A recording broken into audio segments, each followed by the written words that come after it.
கிறிஸ்துவில் அன்பானவர்களே, இயேசு கிறிஸ்துவின் நாமத்தில் நான் உங்களை வாழ்த்துகிறேன்.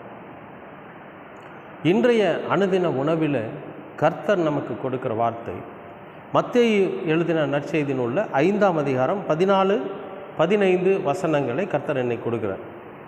நீங்கள் உலகத்திற்கு வெளிச்சமாயிருக்கிறீர்கள். மலையின் மேல் இருக்கிற பட்டணம் மறைந்திருக்க மாட்டாது. விளக்கை கொளுத்தி மரக்காலால் மூடி வைக்காமல் விளக்கு தண்டின் மேல் வைப்பார்கள். அப்பொழுது அது வீட்டில் உள்ள யாவருக்கும் வெளிச்சம் கொடுக்கும். அன்பானவர்களே, இங்கே ஒரு அருமையான வார்த்தையை இயேசு கிறிஸ்து அந்த மலை பிரசங்கத்தில் சொல்கிறார். மக்களை பார்த்து சொல்கிறாரு, நீங்கள் உலகத்திற்கு வெளிச்சமாக இருக்கிறீர்கள். இன்றைக்கு நம்மையும் ஆண்டவர் அதைத்தான் சொல்கிறார். நாமெல்லாம் இந்த உலகத்துக்கு வெளிச்சமாக இருக்கிறோமா? சரி, வெளிச்சம்னா என்ன அப்படிங்கிறது தெரியணும் இல்லையா? லைட்டு எரிஞ்சதுன்னா ஒரு வெளிச்சம் வரும், விளக்கு எரிஞ்சதுன்னா அது ஒரு வெளிச்சம் வரும். விளக்கை கொளுத்தி மரக்காலால் அந்த கூடையினால் மூடி வைக்காமல் அதை கொண்டு விளக்கு தண்டு மேலே வச்சாங்கன்னா அந்த வீடு முழுசும் வெளிச்சமாக இருக்கும், பிரகாசமாக இருக்கும் அப்படின்னு சொல்கிறார். அந்த வெளிச்சம்னு தான் நம்மளை சொல்கிறார். நம்மளை விளக்குனோ அல்லது மரக்காலாலனோ அல்லது விளக்கு தண்டுனோ நம்மளை சொல்ல. நம்ம என்ன சொல்கிறாருன்னு கேட்டிங்கன்னா வெளிச்சம்னு சொல்கிறார். அந்த விளக்குலேருந்து வரக்கூடிய ஒரு வெளிச்சம், சூரியனிலிருந்து வரக்கூடிய ஒரு வெளிச்சம், சந்திரனிலிருந்து வரக்கூடிய ஒரு வெளிச்சம். இந்த வெளிச்சத்தின் பயன் என்ன? அதுதான் முக்கியம். விளக்கு எரியுது, சூரியன் உதிக்குது, எல்லாமே சரி. அதிலிருந்து புறப்படுகிற அந்த வெளிச்சம், அதனால் பயன் என்ன அப்படின்னு சொல்கிறார்.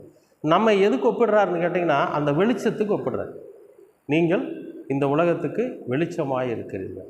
வெளிச்சம்னா அந்த வெளிச்சத்தினோட தன்மை என்னன்னு கேட்டிங்கன்னா, அடுத்தவர்களுடைய பயன்பாட்டுக்காக, அடுத்தவர்கள் முழுமையாக பயனடைய வேண்டும் என்பதற்காக இறைவனால் உருவாக்கப்பட்டதே வெளிச்சம்.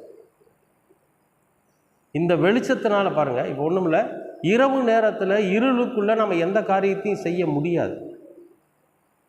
ஒரே இருட்டாக இருந்துச்சுன்னு வச்சுங்களேன், நம்ம என்ன செய்ய முடியும்? ஒன்றும் பிரயோஜனம் இல்லை. இருள் யாருக்கும் பிரயோஜனமற்றதாக இருக்கிறது. ஒருவேளை கள்ளனுக்கும் கொள்ளைக்காரனுக்கும் திருடனுக்கும் பொய்யனுக்கும் வேணால் அந்த இருள் பிரயோஜனமாக இருக்கலாமே தவிர, ஒரு உன்னதமான வாழ்க்கை வாழ்ந்து கொண்டிருக்கிற, உண்மையில் மனிதாபிமானத்தோடு மானுஷிகத்தோடு வாழ்ந்து கொண்டிருக்கிற மனிதர்களுக்கு இருள் பிரயோஜனமற்றது. அவங்களுக்கு என்ன பிரயோஜனமானதுன்னு கேட்டிங்கன்னா வெளிச்சம் பிரயோஜனம் உள்ளது. என்னன்னு கேட்டிங்கன்னா, அவங்க தொழில் பண்ணுறதா இருந்தால் ஒரு வெளிச்சம் வேணும், படிக்கிறதா இருந்தால் வெளிச்சம் வேணும், சாப்பிட்றதா இருந்தால் வெளிச்சம் வேணும், நடக்கிறதா இருந்தால் வெளிச்சம் வேணும். இந்த உலகத்தில் மரங்களில் சூரிய வெளிச்சம், சூரியன் இல்லை, வெளிச்சம் பட்டால் தான் அதில் பச்சையங்கள் ஆக்சிஜனை தயாரித்து மனுஷன் சுவாசிப்பதற்கு அந்த காற்றை கொடுக்க முடியும். வெளிச்சம் இருந்தால் தான் அந்த நீரானது ஆவியாகி மழையை கொடுக்க முடியும். ஆக வெளிச்சம் என்பது எவ்வளவு பிரயோஜனம் உள்ளதாக இருக்கிறது. அதனால தான் இயேசு கிறிஸ்துவை பற்றி யோவான் எழுதுகிறப்ப சொல்கிறாரு, அவர் அந்த ஒளி அப்படின்னு சொல்கிறார்.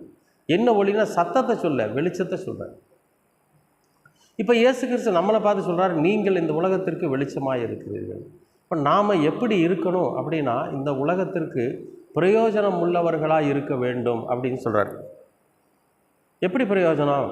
ஒன்றும் இல்லை, ஒரு வீடு இருக்குது, அந்த வீட்டுக்குள்ளே ஒரு விளக்கை பற்றுறோம், அந்த விளக்குலேருந்து ஒரு வெளிச்சம் வருது. விளக்கை பற்றி மூடி வச்சுட்டா அந்த விளக்கு எரியும், அந்த மரக்காலானுக்குள்ளே எரிஞ்சிக்கிட்டே இருக்கும். ஆனால் வீட்டுக்கு பிரயோஜனம் இல்லை. விளக்கு எரிஞ்சு வீணாக போகும், அதில் இருக்கக்கூடிய எண்ணெய்கள் தீர்ந்து போகும், அவ்வளோதானே தவிர அதனால் பிரயோஜனம் இல்லை. ஆனால் அந்த விளக்கை கொளுத்தி மரக்காலால் மூடி வைக்காமல் விளக்கு தண்டின் மேலே, அதாவது அந்த ஒரு மேட்டு மேலேயோ அல்லது டேபிள் மேலேயோ அல்லது ஏதோ ஒரு இடத்துல, ஒரு உயர்ந்த இடத்துல நம்ம அந்த விளக்கை வைக்கிறப்போ அந்த விளக்கு நெருப்பிலிருந்து புறப்பட்டு வருகிற வெளிச்சம் அந்த அந்த இடம் முழுவதையும் பிரகாசிக்க செய்யும். அது பிரயோஜனம் உள்ளதாக இருக்கும். வெளிச்சம் உள்ளதாக, பிரயோஜனம் உள்ளதாக இருக்கும் அந்த வெளிச்சம். ஆண்டவர் சொல்கிறாரு, நீங்கள் எப்படிப்பட்ட வெளிச்சம்னு நம்மளை சொல்கிறார். அப்போ நாம் என்ன செய்யணும்னா, நாம் ஆண்டவராகிய இயேசு கிறிஸ்துவிடத்தில் எதை கற்றுக்கொண்டோமோ அதை மற்றவர்களுக்கு சொல்லிக் கொடுக்கணும். நாம் எப்படிப்பட்ட ஞானத்தை கற்றுக்கொண்டு இருக்கிறோமோ அது அடுத்தவங்களுக்கு சொல்லி நாம் அந்த இடத்துக்கு போயிட்டாவே பரவாயில்ல, வந்துட்டாங்க, இவங்களால நமக்கு ஒரு பிரயோஜனம் இருக்கும் அப்படிங்கிற அந்த ஞானத்தின் போதனையை குறித்து அவர்கள் பெருமை பாராட்டுகிறதா இருக்கும். நாம் ஒரு இடத்துல இருக்கிறோம் அப்படின்னா அந்த இடத்துல ஞானம் போதிக்கப்படணும், அறிவு போதிக்கப்படணும், தவறுகள் கண்டிக்கப்படணும், உண்மை அந்த இடத்துல மிக பிரகாசமாக எரியணும், பொய் கண்டிக்கப்படணும். இதெல்லாம் நடக்கணும் அந்த இடத்துல. ஏன்னா நீங்கள் அப்படிப்பட்டவர்கள், நீங்கள் வெளிச்சமாக இருக்கிறீர்கள். விளக்காவோ விளக்கிலிருந்து எரிகிற நெருப்பாவோ இல்லை, அந்த நெருப்பிலிருந்து புறப்பட்டு வருகிற வெளிச்சமாக இருக்குது. அது மற்றவர்களுக்கு பிரயோஜனம் உள்ளதாக இருக்கணும். எந்த சூழ்நிலையிலுமே நாம் நமக்கு மட்டுமே பிரயோஜனம் உள்ளவர்களாக இல்லாமல் மற்றவர்களுக்கும் நாம் பிரயோஜனம் உள்ளவர்களாக இருக்கும். அறிவுரை சொல்லுகிறவர்களா, ஒருத்தருக்கு வேலை வாங்கி கொடுக்கலாம், ஒருத்தருக்கு படிப்பு சொல்லி கொடுக்கலாம், ஒருத்தருக்கு உணவு வாங்கி கொடுக்கலாம், அந்த உணவுக்காக அவர்கள் சம்பாதிக்கக்கூடிய வழியை நாம் ஆயத்தப்படுத்தி கொடுக்கலாம். இப்படி நம்ம ஒவ்வொரு நாளும் நம்முடைய வாழ்க்கையில் இயேசு கிறிஸ்து நமக்கு கற்றுக் கொடுத்திருக்கிற அந்த விஷயம் என்னன்னு கேட்டிங்கன்னா, மற்றவர்களுக்கு நம்ம பிரயோஜனமாக இருக்கும். இயேசுவானவர் நம்மளையெல்லாம் யாருன்னு அவருக்கு தெரியாது, ஆனால் இன்றைக்கு அவர் நமக்கு பிரயோஜனப்படுகிறார்.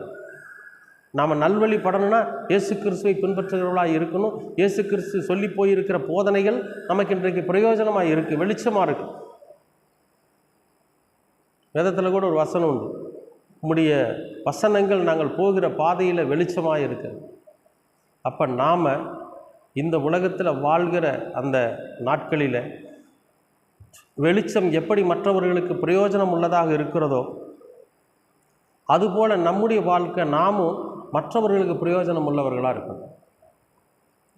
எந்த விதத்திலையும் அடுத்தவர்களுக்கு இடையூறு செய்யாமல், எந்த விதத்திலும் அடுத்தவர்களை நாம் மோசம் போக்காமல், அவர்கள் எல்லோருமே பயனடையும்படியாக பிரயோஜனம் உள்ளவர்களாக நாம் இருக்கணும். ஆண்டவர் அதுதான் சொல்கிறார், நீங்கள் வெளிச்சமாக இருக்கிறீர்கள். எதுக்கு? இந்த உலகத்துக்கு ஒரு முன்னுதாரணமாக இருங்க, இந்த உலகத்துக்கு ஒரு பிரயோஜனம் உள்ளவர்களாக இருங்கன்னு ஆண்டவர் சொல்கிறார். அப்படி நாம் இந்த உலகத்திற்கு பிரயோஜனம் உள்ளவர்களாக இருப்போமே ஆனால், நாம் மலை மேலே வச்சிருக்கிற பட்டணம், ஒரு மிக உயர்ந்த இடத்துல வச்சிருக்கிற பட்டணம், அதை யாருனாலையும் மறைக்க முடியாது. இப்போ இமயமலை மேலே போய் ஒரு பட்டணத்தை வைக்கிறாங்கன்னு வைங்களேன், அதை யாருனாலையும் மறைக்க முடியாது.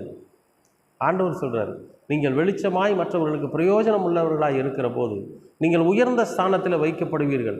அப்போ எல்லாரும் அந்த உயர்ந்த ஸ்தானத்தில் இருக்கக்கூடிய நம்மை பார்த்து பெருமை பாராட்டு, நம்மை பார்த்து சாட்சியுள்ளவர்களாக இருப்பார்.